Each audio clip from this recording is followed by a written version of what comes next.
Le problème était de savoir qui allait ici être prépondérant, le droit américain ou le droit français.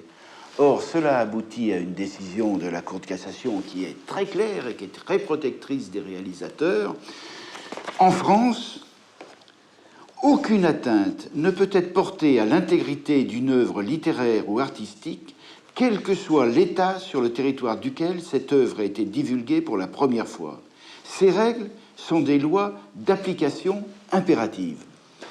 Nous sommes là dans la droite ligne de conventions internationales qui protègent l'auteur contre toute manipulation de son œuvre. Libre à lui ensuite d'y apporter des compléments.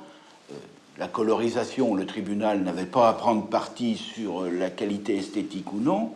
On peut apprécier que Charlie Chaplin ait ajouté de la musique à ses films muets, mais c'est lui, c'est le réalisateur qui le décide. Ce n'est pas le bailleur de fonds, ce n'est pas une personne morale. En France, après la colorisation, il y a eu une loi. La loi donne tout pouvoir à l'auteur. Et on s'est trouvé devant le fait que des auteurs, pour des raisons, est-ce qu'on peut dire, mercantiles ou esthétiques, personnelles, je ne sais pas, ont accepté que leurs films soient colorisés.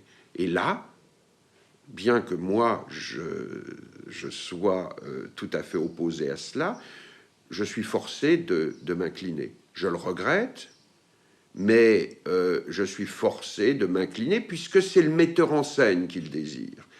Alors donc, nous avons vu des films, La Vache et le Prisonnier, colorisés par Henri Verneuil, enfin, sous la direction de Verneuil, également des films d'Autant Lara, et notamment La Traversée de Paris, et c'est lamentable. La colorisation de La Traversée de Paris est lamentable. Malheureusement, c'est le droit du metteur en scène. C'est lui qui veut abîmer son film, et là, la loi est au-dessus de mon opinion personnelle. Ce que je peux penser n'a pas de valeur. Certains héritiers ont tenu bon. Par exemple, les héritiers Prévert se sont opposés, je crois, à la colorisation des enfants.